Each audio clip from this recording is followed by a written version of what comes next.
Hoofstuk 3, ek gaan daar vanaf vers 7 lees tot aan die einde van vers 21. Paulus skryf daar die volgende: Maar wat eers vir my 'n bate was, beskou ek nou as waardeloos ter wille van Christus. Ja, nog meer, ek beskou alles as waardeloos, want om Christus Jesus my Here te ken, oortref alles in waarde.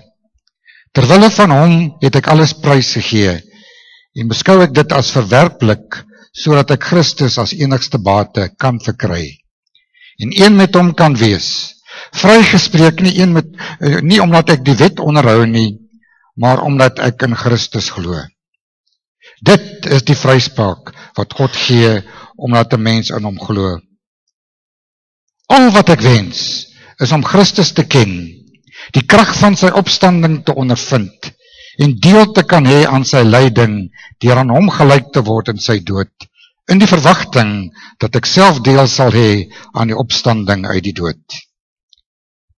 Ek sê dit nie dat ek dit alles al het, of al die doel bereik het nie, maar ek span my in om dit alles myne te maak, omdat Christus Jesus my reeds syne gemaak het.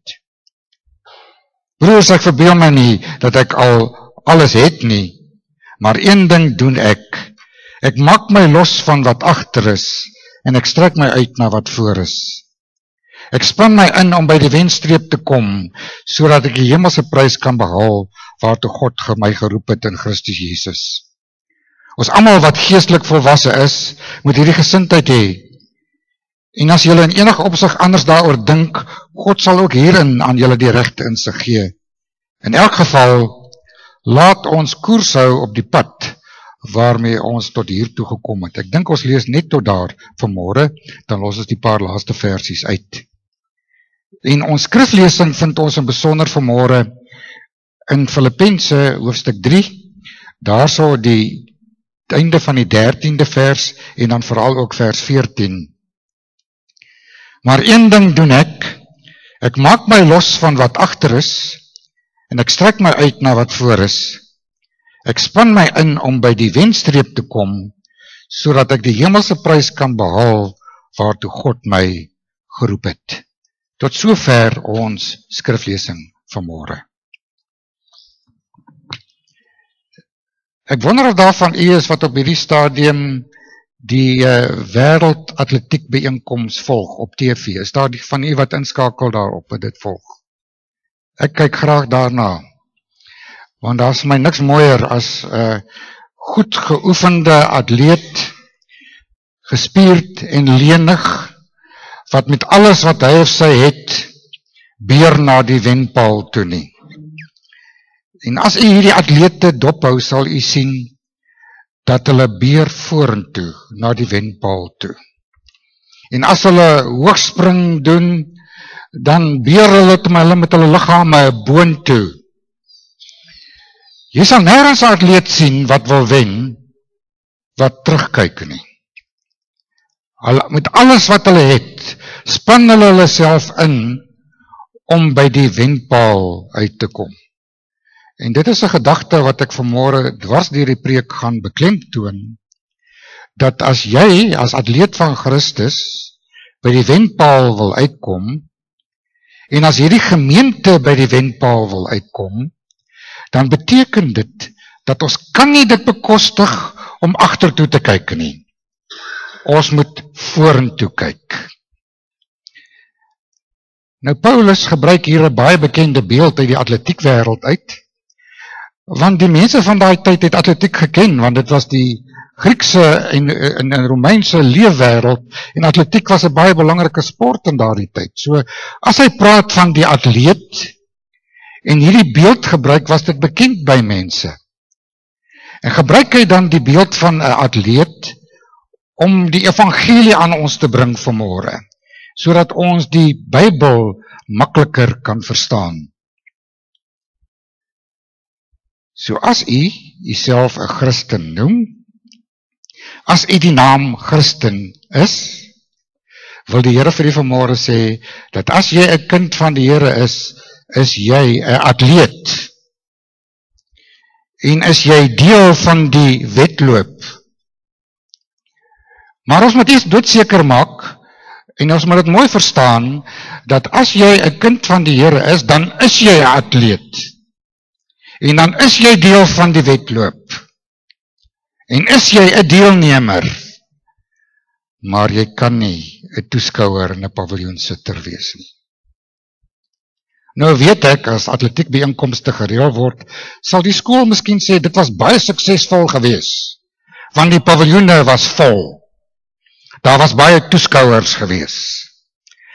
Maar in terme van die Christelike taal, sê die Here, dit is hoogs onsuksesvol, as in die kerk van die Here, die paviljoene vol is. Want die Here sê vir ons, jy moet af van die paviljoen. Want die paviljoensitters is gewoonlik die mense, as daar 'n mooi ding gebeur in die gemeente of elders, dan klap hulle hande, hulle gee applaus. Maar as daar iets verkeerd loop, dan gooi hulle met klippe. Want die paviljoensitters is die mense wat baie maal die beste weet, omdat hulle nie deelneem nie.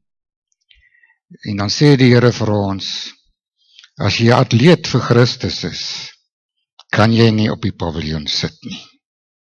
Want 'n paviljoensitter kwalifiseer nie vir die wedloop nie. En daar's baie mense wat hulle self met die kerk van die Here assosieer, sigbaar op die lidmaatregisters is, maar hulle is nie deel van die wedloop nie. Hulle sit op die paviljoen. Hulle neem net waar en lewer kommentaar. En weet jy wat wil die Here vanmôre vir u sê, vir my sê? Af van die paviljoene af, tree aan vir die wedloop. Word 'n deelnemer in die wedloop. Maar voordat jy kan deelneem aan die wedloop, moet jy eers kwalifiseer. Voordat jy kan wegsak in daai wegspringblokke, moet jy kwalifiseer. En wat is die kwalifikasie wat die Here vra van ons? Die kwalifikasie is maar doeteenvoudig dat jy moet die Here ken en jy moes Jesus ingenooi het in jou lewe. En let op wat sê Paulus in hierdie gedeelte. Hy sê in hierdie gedeelte, ek is deel van hierdie wedloop en ek span my in vers 12, omdat Jesus Christus my reeds syne gemaak het. In die ou vertaling staan daar, maar ek jag daarna of ek dit kan gryp, omdat ek deur Jesus Christus gegryp is. Hoe word jy deel van hierdie wedloop? Alleen as die Here gekom het en jou gegryp het. Sagaria 3 vers 2 sê vir ons, dat die Here mense wat hy red, soos 'n brandhout uit die vuur uit weggryp. En so kom die Here en hy gryp ons. En hy lê beslag op ons lewe. En hy maak ons deel van die wedloop. So jy kan alleenlik, in Paulus se terme, 'n atleet word vir Christus, as jy kan sê, dat die Here het my gegryp, soos 'n brandhout. En dat jy alleenlik kan sê, dat ek is 'n atleet, omdat Jesus my reeds syne gemaak het. Nou, hoe word jy gered? Hoe kwalifiseer jy vir die wedloop? En ek dink Paulus het vir ons 'n baie duidelike antwoord. As hy daar so skrywe in Handelinge 16 vers 31, die tronkbewaarder vra vir hom, wat moet ek doen om gered te word? En dan sê Paulus vir hom, glo in die Here Jesus en jy sal gered word. So eenvoudig soos dit. En kan ek vanmôre vir u vra, kwalifiseer jy vir die wedloop? Waar bevind jy jouself? Op die paviljoen? As 'n waarnemer? As 'n belangstellende? Of is jy 'n atleet vir Christus? Want jy kan alleenlik kwalifiseer vir hierdie wedloop en wegsink in die blokke as jy gekwalifiseer het en die Here Jesus Christus aangeneem het. Maar nou moet ons vir mekaar sê, Dit is maar alleenlik die wegspring. As jy daar by die wegspringplek is, het jy nog nie gearriveer nie. So moet nooit dink dat as jy tot bekering gekom het en die wedergeboorte ervaar het, dis die einde van alles nie. Dit is maar nie die wegspring. Die wedloop lê nog voor. En as daai atleet dan weggespring het, en hy beer vorentoe na die wenpaal toe, dan sien u dat hy hom inspan. Let op wat sê Paulus in die gedeelte, ek wil dit vir u lees. Ek span my in om by die wenstreep te kom, sodat ek die hemelse prys kan behaal. En ek wil vir u lees wat daar in 1 Timoteus 6 vers 1 staan. Paulus skryf daar in 1 Timoteus 6 vers 12, in die goeie wedloop van die geloof moet jy al jou kragte inspan en die ewige lewe as prys behaal. Die oomblik as daardie atleet weggespring het, dan sien ons dat hy alles gee en dat sy asem jaag deur sy longe en sy hart klop hier in sy ribbekas en sy moe gees of sy gees spoor hierdie moe liggaam aan om by die wenpaal te kan kom. Dit is 'n wedloop wat volharding en inspanning vra, om alles in te span om by die wenpaal te kom en te kan volhard. Maar as jy by die wenpaal wil uitkom, is daar 'n baie belangrike beginsel, en Paulus skryf dit vir ons hierso. Maar een ding doen ek maak my los van wat agter is, en ek strek my uit na dit wat voor is. Die ou vertaling sê, maar een ding doen ek vergeet die dinge wat agter is, en ek strek my uit na dit wat voor is. En dit is so 'n belangrike les vir ons as kinders van die Here, dat jy kan nie groei in jou geestelike lewe, as jy voortdurend agtertoe kyk nie. As jy voortdurend bewus is van die goed wat verkeerd geloop het in jou lewe, en jouself daarvan beskuldig. En die Here wil vir jou sê, as daar 'n verskriklike donker kol in jou lewe is,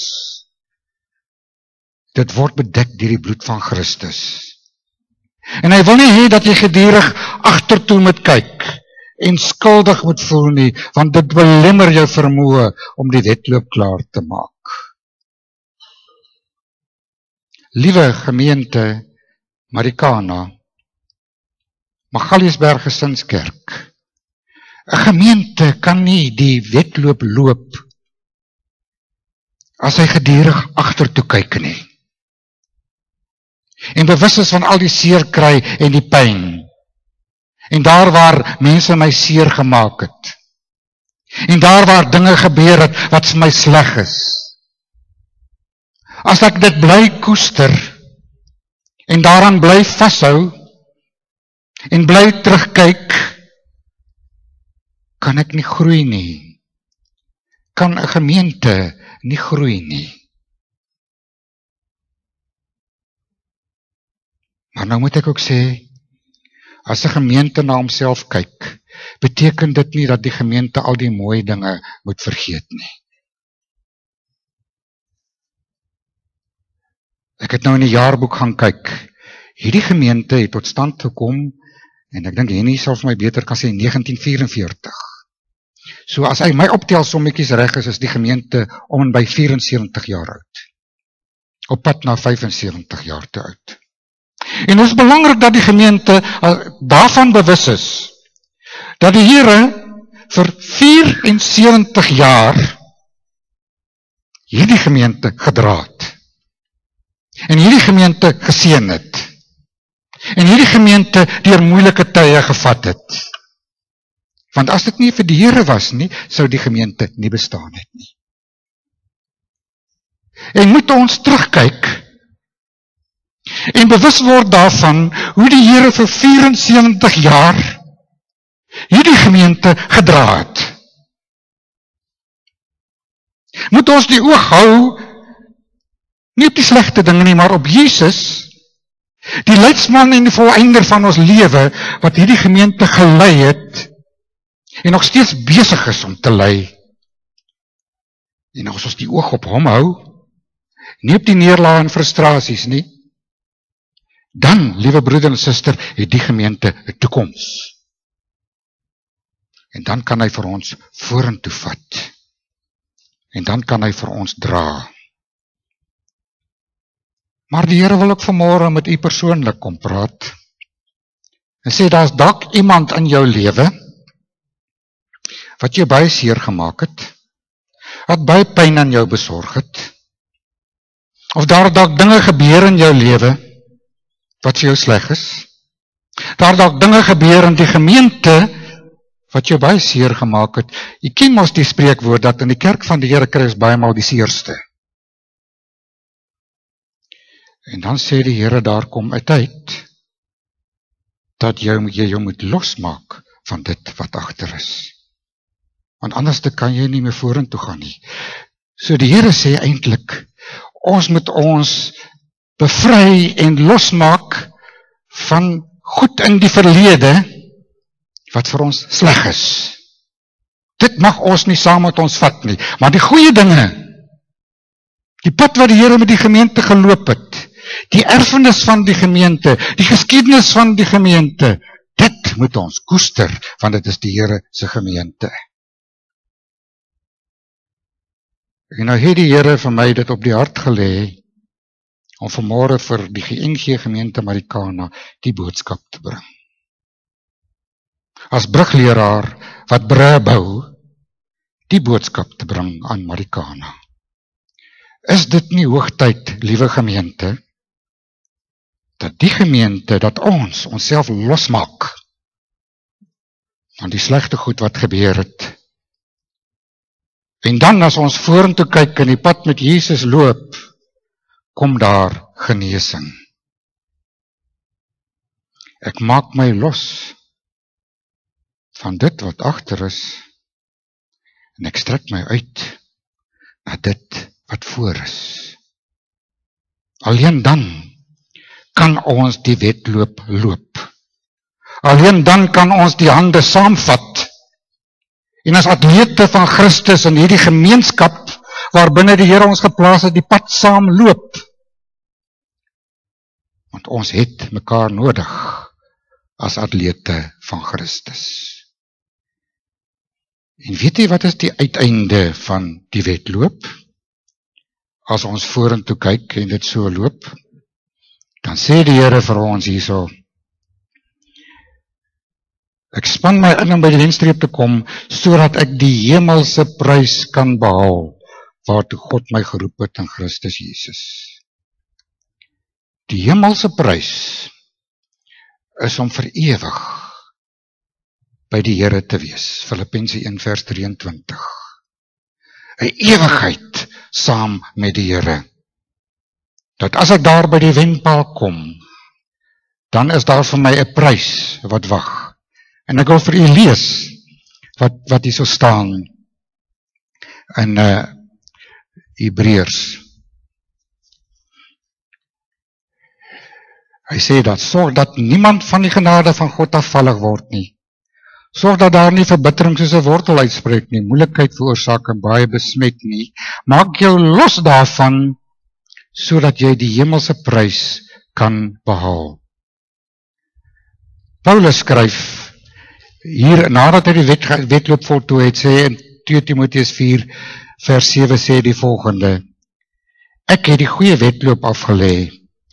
Ek het die wenstreep bereik. Ek het gelowig eindtyd volgehou. Nou wag die oorwinnaarskroon vir my, die lewe by God. Ek mag reken eendag om my ewigheid in die teenwoordigheid van die Here te wees. Weet jy, liewe broeder en suster, die lewe na die dood is nie 'n sprokie nie. Dit is 'n werklikheid. Ek kan onthou toe ek nog 'n jong predikant was, pas gediagnoseer met 'n hartkwaal, Pretoria Akademiese Hospitaal in die intensiewe eenheid. Toe kom hulle agter ek is 'n predikant daarso.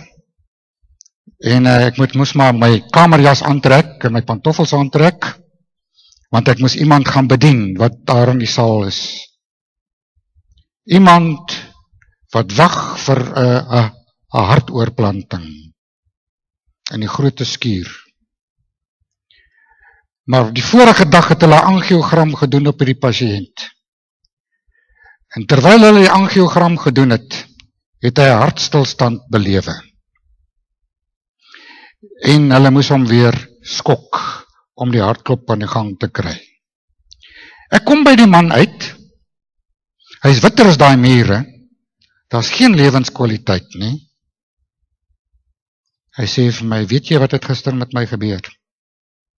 Hy sê, hulle doen daai angiogram op my. En toe gaan my hart staan, toe sien ek, gaan ek weg. En ek is in 'n tonnel met lig. En ek word meegevoer in hierdie tonnel. En ek beland op 'n plek. Ek het nog nooit in my hele lewe so 'n plek beleef nie. Daar was geluk, daar is vrede. Ek wil net daar wees. Hy het die ewigheid belewe. En hy sê vir my, maar toe is ek weer terug in my liggaam wat so swaar kry. En die teleurstelling dat ek weer terug is. En ek kon dit sien op sy gesig, dit was nie maar net 'n sprokie nie. Dit was 'n werklikheid wat hy belewe het.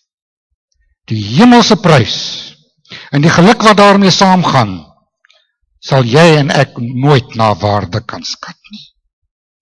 En dit is wat vir ons wag. En dit is waarheen ons op pad is. En dit is die wenpaal. En dit is die toekoms waarheen ons op pad is. En daarvoor kan ons lewe en alles gee. Liewe atleet van Christus, die Here wil graag hê ons moet hande saamvat. Ons is saam betrokke in hierdie wedloop. En hy wil hê ons moet hande vat sodat ons by die wenpaal kan uitkom. Maar as ons dit doen, kan dit alleenlik gebeur as ons losmaak van dit wat agter is en uitstrek na dit wat voor is. Ek gaan nou geleentheid gee vir stil gebede. Daar's dalk iemand in u lewe wat u seer gemaak het, baie pyn besorg het, om in u stil gebed aan die Here, daai persoon vry te laat, die tou los te maak. Of iemand in die gemeente. En kom ons praat met die Here en maak ons los daarvan, sodat ons vorentoe kan kyk. En daarna as ons dit gedoen het, dan gaan ons saam 'n lied sing. Maar kom ons word net eers stil voor die Here.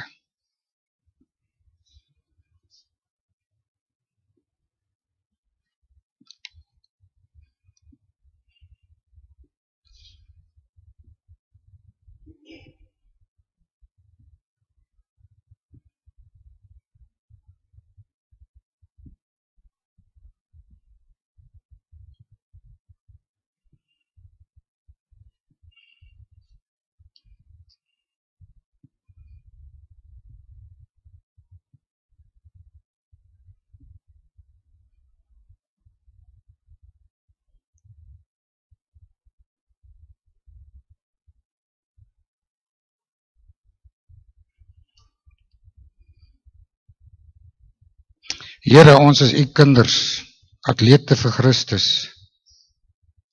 Ons is in hierdie wedloop betrokke.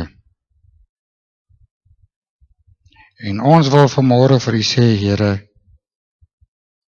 dat ons wil losmaak van hierdie oomblik af, van enigiets wat ons mag vashou om nie vorentoe te beweeg nie. Iets wat dalk gebeur het, of 'n persoon wat 'n slegte ding gedoen en gesê het. Iets wat dalk al 'n lang pad in my lewe loop. Dat ek dit nou vir u wil gee en wil bedek met die bloed van Christus. En daai skuldbewys teen die kruishout gaan vasspyker.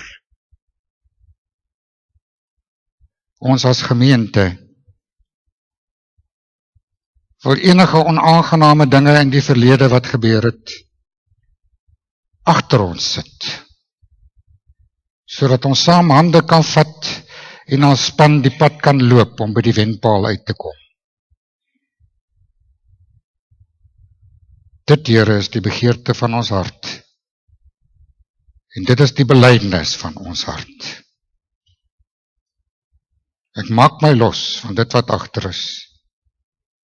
En ek strek my uit na dit wat voor is. Dit bid ons in die naam van ons Here Jesus Christus. Amen.